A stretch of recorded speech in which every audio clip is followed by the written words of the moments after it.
자, 벤치를 돌려보면 엣지는 1분 만에, 울트라는 1분 20초 만에 화면이 어두워지는데요. 하지만 엣지가 더 얇아서 열을 빠르게 방출하니까 화면이 조금 더 빨리 밝아집니다. 저는 울트라를 정말 만족하면서 쓰고 있었지만 엣지를 진하게 써보니까 다시 돌아가기는 힘들 것 같습니다. 아니, 엣지는 배터리를 줄여서 얇게 만든 게 전부 아니야? 울트라랑 엣지는 전혀 다른 포지션인데 싶을 수 있지만 사실 삼성에게 울트라는 애니콜 울트라 에디션 5.9처럼 얇은 폰에게 부여되는 네이밍이기도 합니다. 그러니까 사실 엣지가 울트라가 될 수도 있었다는 거죠. 거기다 정말 다양하게 써보고 만져보고 비교해본 결과 심지어 카메라까지도 마음에 드는 포인트가 많았는데요. 그래서 아마 이 리뷰를 보고 나면 생각이 바뀔 겁니다. 여러분에게 울트라가 정답이든 엣지가 정답이든 말이죠. 그러면 이제 갤럭시 S25 엣지를 진하게 써본 경험을 풀어보겠습니다. 바로 가시죠. 여러분이 만약 울트라를 쓰다가 엣지를 들어보시면 상당히 얇은데 싶으실 거예요. 실제로도 울트라보다 엣지는 부피가 33% 더 작거든요. 그런데 아마 엣지를 일주일 정도 사용하다가 다시 울트라를 들어보면 울트라가 이전보다 훨씬 더 크고 무겁게 다가올 겁니다. 엣지를 기준으로 울트라의 부피는 무려 50% 가까이 더 크게 느껴지기 때문이죠. 기준이 바뀌다 보니까 체감 크기 차이부터 무게와 두께 차이까지 모두 다 훨씬 묵직하게 다가오는데요. 그래서인지 울트라가 예전보다 훨씬 더 부담스럽게 느껴질 거예요. 이건 화면은 작은데 무게는 더 나가는 아이폰 16 프로를 들어봐도 마찬가지인데요. 재미있는 사실은 얇아진 만큼 진동 모터도 얇게 만들면 진동이 아쉬울 수밖에 없잖아요. 다행히 엣지를 위해 새로운 진동 모터를 탑재했다고 하더라고요. 그래서 울트라와 거의 동급의 진동을 느낄 수 있습니다. 삼성이 두께를 위해 모든 걸 희생하지는 않은 거죠. 그런데 아무리 얇아도 케이스를 씌우면 무슨 의미가 있어? 라고 생각하실 분들도 계실 것 같은데요. 합리적인 의문이죠. 하지만 분명한 사실은 케이스를 찾는 분들은 어떤 폰을 사용하든 케이스가 꼭 필요하다는 겁니다. 그래서 울트라의 삼성 정품 케이스를 씌워보면 두께는 무려 11.4mm가 되지만 엣지는 케이스를 씌워도 8.6mm 밖에 안 되니까 부담이 줄어들어요. 거기다 케이스를 착용한 무게도 248g과 186g으로 차이가 상당한데요. 둘 다 삼성 정품 카인드수트 케이스지만 얇게 만드느라 하단부가 뚫려 있다는 차이가 있는데 저는 이게 더 마음에 들었습니다. 엣지의 얇은 두께를 더 제대로 느낄 수 있거든요. 무게중심은 둘 다 비슷하고 실측 무게는 218g과 163g으로 여전히 차이가 상당한데요. 거기다 엄청 얇은데 상당히 가볍다 보니까 속이 비어있는 건가 하는 생각까지 드는 거죠. 그러니까 수치적으로 느껴지는 두께나 무게보다 체감 차이가 훨씬 더 많이 됩니다. 이제 화면을 조금 들여다볼까요? 둘의 화면 크기 차이는 0.2인치로 면적이 6% 차이가 납니다. 특히 엣지는 더 많은 소비자들이 찾는 6.7형의 크기인데요. 한손 사용성과 대화면 경험의 균형이 좋아서 가장 선호하는 크기인 거죠. 거기다 얇고 가벼워졌으니까 장점이 더욱 커졌는데요. 둘 다 19.5:9 비율의 화면으로 16:9 영상이든 18:9 영상이든 6%의 차이를 가지고 있습니다. 그래서 1:1로 비교하지 않으면 크게 작다는 느낌은 안 드는 거죠. 참고로 해상도는 같은데 엣지가 더 작다 보니까 픽셀 밀도는 울트라보다 무의미하게 더 높습니다. 표현력과 색감은 같은 올레드 유기 재료를 사용해서 사실상 동일하고 색감도 거의 차이가 없는데요. 가끔씩 울트라가 더 좋아 보이는 느낌도 있긴 합니다. 왜 그럴까요? 제 생각에는 빛 반사율이 다르다 보니까 그런 것 같은데요. 반사율이 1%만 줄어도 가시성은 20%나 차이 난다고 하니까 거기서 오는 체감이 큰 거죠. 엣지는 고릴라 글래스 세라믹 2로 얇으면서도 내구성이 뛰어난 화면을 탑재했다면 울트라는 고릴라 글래스 아머 2로 내구성에 더해 반사율까지 크게 개선한 화면을 탑재했는데요. 그래서 필요하다면 삼성 정품 AR 필름이나 서드파티 AR 강화 요리를 부착해서 빛 반사를 줄이는 걸 추천합니다. AI 필름과 케이스 리뷰는 별도로 준비 중이지만 살짝 스포일러를 알려드리자면 엣지에 AR 필름만 부착해도 거의 울트라급의 빛 반사율을 경험할 수 있어요. 이렇게 빛 반사가 확 줄어드니까 엣지의 장점이 더 커지는 거죠. 다행히 화면 밝기도 거의 차이가 없었는데요. 하지만 큰 아쉬움도 있습니다. 이 점은 액세서리 리뷰에서 더 자세히 알려드릴게요. 이어서 안색, 밝기를 조금 살펴볼까요? 울트라가 조금 더 환한 느낌이 있습니다. 위치별로 차이는 있지만 조금씩 더 밝게 측정되는 거죠. 대신 시야각은 여전히 아쉬움이 있어요. 아이폰과 다르게 조금만 옆에서 봐도 색감이 크게 바뀌는데요. 다음번에는 시야각도 개선이 되었으면 싶기도 합니다. 베젤은 엣지가 블랙이라 더 두꺼워 보이긴 하지만 이렇게 보면 사실상 같은 수준입니다. 모서리 라운딩은 울트라는 더 각지고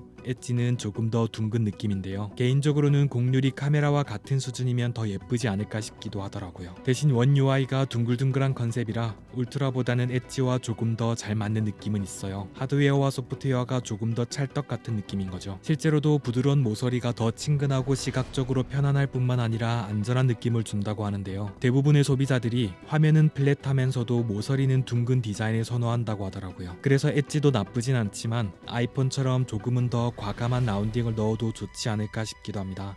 그리고 S펜이 없는 건 확실히 아쉬운데요. 꺼진 화면 메모나 이미지 주석과 같은 섬세한 작업은 못하니까 울트라에서 S펜을 잘 사용하셨던 분들이라면 사실 카메라보다도 S펜이 발목을 잡을 것 같은데요. 두께 때문에 당연히 힘들었겠지만 S펜 탑재는 아니라도 지원만 해줬으면 싶은 거죠. 물론 과한 욕심이긴 하겠죠. 이제 디자인을 살펴볼까요? 둘 다 그레이드 5 등급의 티타늄으로 내구성이 좋은데요. 하지만 엣지가 새 폰이라 그런 건지 아니면 얇아서 그런 건지 손맛이 더 매끈한 느낌도 있습니다. 대신 컬러 때문인지 알루미늄처럼 보이기도 하더라고요. 폴드 6와 비교해도 크게 다르지 않은 거죠. 뒷이야기로 버튼은 티타늄이 아닙니다. 아이폰은 버튼까지 티타늄이라 일체감이 상당하잖아요. 하지만 울트라와 엣지의 버튼은 티타늄이 아니라서 색감도 다르고 약간 이질적인 느낌이 있어요. 거기다 버튼감이나 소리도 다른데요. 잠깐 들려드릴게요.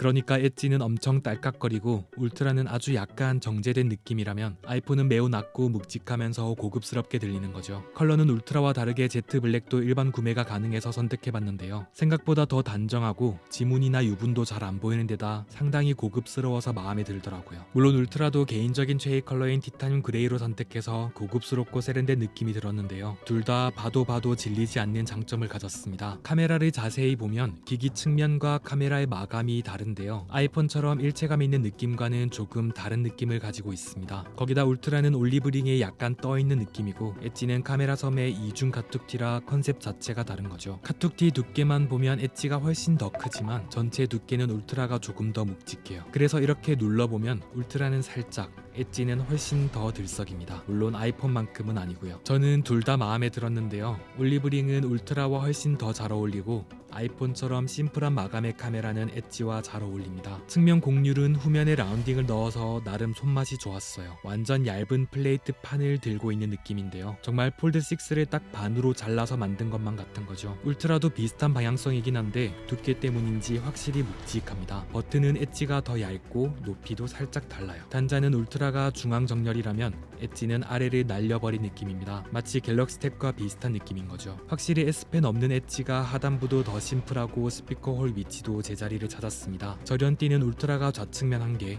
엣지가 우측면 1개로 차이가 있어요. 다음으로 시력, 카메라를 비교해봤는데요. 당연히 울트라가 좋겠지만 언제나 좋은 건 아니었어요. 일단 초광각, 울트라는 5천만 화소라는데 같은 장면을 찍어보면 이렇게 자글자글할 때가 있는 거죠. 마치 AI로 그려낸 것만 같은 데다 모서리 화질이 흐릿하기도 해서 일장일단이 있습니다. 1200만 화소에서는 둘 다 비슷하고 울트라가 저조도에서 조금 더 유리한 느낌인 거죠. 다음으로 광각, 둘 다 센서 크기도 조리개도 같아서 사실상 같은 퍼포먼스를 보여줍니다. 그래서 이렇게 만족스러운 사진들을 담아주는데요. 이제 3배 중 조금은 애매합니다.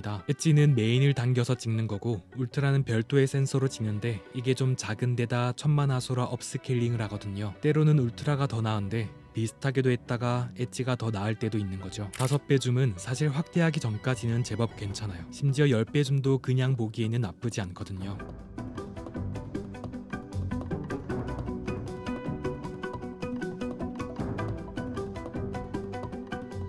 하지만 조금만 확대를 해봐도 울트라는 정말 선명하고 또렷한데 엣지는 노이즈 억제에만 집중하면서 판형에서 오는 한계를 여실히 보여주는 거죠. 그래서 울트라에서는 명확하게 구분되는 이런 장면들도 엣지에서는 뭉개져 보이기도 합니다. 솔직히 비교가 민망한 경우가 많은데요. 전체적인 느낌이라면 엣지는 프로세싱의 강화로 판형의 한계를 극복하는 느낌입니다. 어떻게든 노이즈를 줄여주지만 디테일은 손해를 볼 때가 있는 거죠. 거기다 프로세싱이 실패하면 이런 사진들도 나오니까 줌을 당기거나 저조도에서 찍는다면 꼭 2장 이상 찍어두는 걸 추천합니다. 하지만 엣지는 메인 카메라로 1에서 10배 줌까지 모두 커버하다 보니까 의외의 장점도 있는데요. 센서가 바뀌지 않으니까 화각이나 화벨이 틀어지지 않는 자연스러운 줌이 되거든요. 그래서 이렇게 부드러운 줌에서는 울트라보다 더 나을 때도 있습니다. 꼭 1대1 비교가 아니라면 사실 10배 줌의 저조도와 동영상까지도 발군의 실력을 보여줍니다. 잠깐 엣지로 담은 풍경들을 보여드릴게요.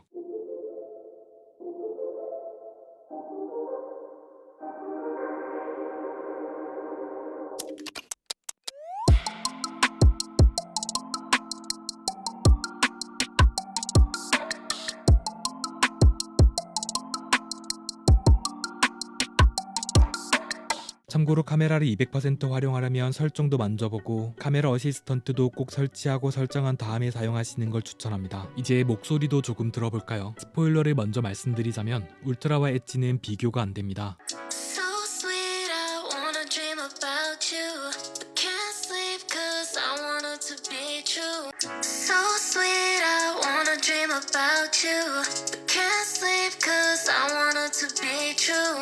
I'm feeling free with our bodies together as I breathe. I'm lighter than a feather when I'm feeling free with our bodies together as I breathe. I'm lighter than a feather when I'm. 그러니까 엣지만 들어보면 나쁘지 않은데 울트라와 비교하는 순간 급 차이가 분명한 거죠. 울트라는 울림 자체가 크고 소리는 선명한 데다 볼륨 자체가 다른데요. 엣지는 두께만큼이나 소리도 얇으니까 꼭 돌비 애토모스라도 켜주세요. 물론 울트라의 스피커 위치는 진짜 바뀔 필요가 있습니다. 그리고 왜인지는 모르겠지만 C타입 단자 출력 사운드는 울트라가 묵직하고 단단하긴 한데 엣지는 마치 봉인이 해제된 것처럼 저해상도에서 고해상도 4K HDR로 업스케일링을 한 것처럼 진짜 생생하게 들리더라고요. 이거 혹시 왜 다른지 아시는 분 계신가요? 간만에 정말 귀호강을 제대로 했습니다. 다음으로 배터리입니다. 당연히 울트라가 더 좋을 수밖에 없는데요. 영상 재생을 해보면 엣지가 2시간에 18%, 울트라는 14%를 소모했습니다. 이어서 극한 테스트로 4K 60프레임 HDR10 플러스 높은 비트레이트로 찍어보면 엣지는 2시간 30분에 무려 73%, 울트라는 48%를 소모했어요. 확실히 울트라가 카메라에 최적화된 게 느껴졌는데요. 유선 충전은 울트라가 평균 1시간 정도, 엣지는 1시간 20분 정도 걸렸어요. 차이가 크다면 크고 작다면 작지만 엣지는 45W 급속 충전이 없다는 게 아쉽긴 하더라고요. 하지만 하루 중 딱 한 번이라도 충전할 기회가 있거나 틈틈이 충전이 가능하다면 사실 원데이 사용은 충분하니까 큰 아쉬움은 아닌데요. 대신 둘 다 테스트를 해보면 가변 주사율이긴 한데 대부분 120Hz로 고정된 느낌이거든요. 적어도 엣지는 가변 주사율을 적극 활용해서 배터리 소모를 줄였으면 싶기도 합니다. 또 1년에서 2년 이상 사용하게 되면 배터리 성능이 줄어들 수밖에 없잖아요. 그래서 배터리 효율이 줄어들면 아쉬울 수 있다는 점, 그리고 80% 충전 제한을 하면 원데이 사용이 조금 빠듯하다는 점은 알아둘 필요도 있을 것 같습니다. 이제 발열을 살펴볼까요? 둘 다 카메라 옆으로 열기가 올라오는데요. 전반적인 성능 유지력은 울트라가 더 좋지만 엣지가 얇아서 오는 장점도 있었어요. 그러니까 얇은 두께로 내부와 외부의 영향을 더 많이 받는 거죠. 실제로 벤치마크를 돌려보면 엣지는 1분 만에, 울트라는 1분 20초 정도 후에 어두워졌는데요. 대신 발열이 해소되는 시간도 엣지가 더 빨라서 1분 15초부터 밝아지다가 4분 40초에 원래 밝기로 돌아왔습니다. 울트라는 평균 30초 정도 더 걸렸는데요. 여기서 에어컨을 사용하거나 어떤 작업을 하는가에 따라서 발열 해소 시간은 더욱 차이가 날 수 있는 거죠. 참고로 케이스를 착용하면 열 방출이 느려지니까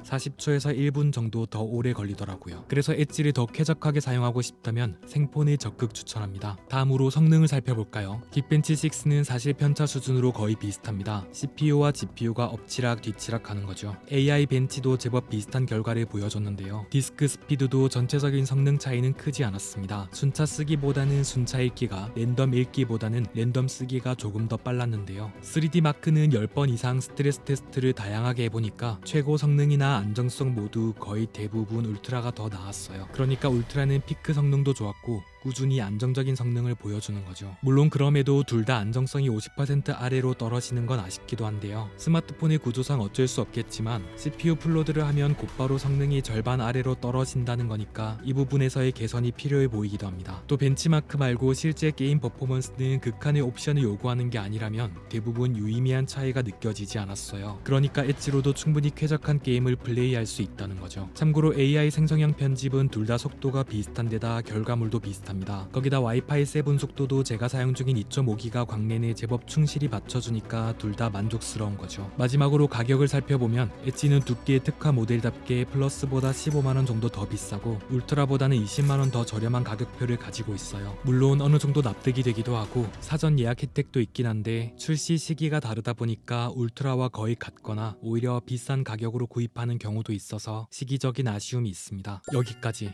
울트라와 엣지를 모공까지 살펴봤는데요. 저는 지금의 엣지가 정답은 아니겠지만 궁극적으로 우리가 찾는 해답은 될 수 있을 것 같았어요. 내년의 엣지는 카메라가 더 좋아질 거고 배터리는 더 오래 가도록 업그레이드가 될 수밖에 없기 때문인데요. 반대로 울트라는 당장 더 얇아질지는 모르겠지만 카메라를 더욱 강화하고 최고의 배터리와 화면 성능을 갖출 것으로 예상됩니다. 하지만 언젠가 둘은 애매한 교차점을 지나게 될 텐데요. 엣지는 울트라를 닮아갈 거고 울트라도 엣지를 더 닮을 수밖에 없기 때문이죠. 다시 현재로 돌아와서 우리가 찾던 진짜 플래그십이라는 목적에 가장 부합하는 폰이 엣지라는 생각이 들었는데요. 꼭 스마트폰이 최고의 퍼포먼스를 가져야만 하는 것이 아니라 오히려 부담을 덜어내고 폰으로서 제자리를 찾아간 느낌인 거죠. 카메라가 엄청나지도 그렇다고 아쉽지도 않은, 배터리가 뛰어나지도 그렇다고 못 쓸 정도도 아닌, 모든 부면에서 기준 미달이 아니라 기준을 충족하면서도 화면은 크고 두께는 얇고 무게는 가벼우니까 장점이 더 크게 와닿았는데요. 폰을 사용하는 절대적인 시간 동안 얇고 가벼운데 시원시원한 사용 경험을 주는, 오히려 일상 속에서 만족도를 높여주는 진짜 플래그십 폰이라고 느껴지더라고요. 또 여행을 떠나서도 어떻게든 최고의 사진을 찍겠다는 게 아닌 필요할 때 제법 괜찮은 사진을 담기에 충분한 카메라도 만족스러운 거죠. 반면에 울트라는 내가 이 모든 기능을 필요로 할까? 카메라의 성능을 제대로 쓰곤 있을까? 나한테 조금 과한 건 아닐까? 하는 생각이 들 때도 사실 있거든요. 바로 이런 이유들로 스마트폰이 한 걸음 뒤로 물러나면서, 그리고 스마트폰의 수많은 기능과 스펙들이 숙제가 되지 않으면서 오히려 더 만족스럽게 쓸 수 있는 폰이 바로 엣지라는 생각도 들었습니다. 물론 언제나 그렇듯 제 생각이 정답도 아니고 울트라를 사용한다고 해서 꼭 모든 기능을 활용해야만 하는 것도 아닐 겁니다. 그럼에도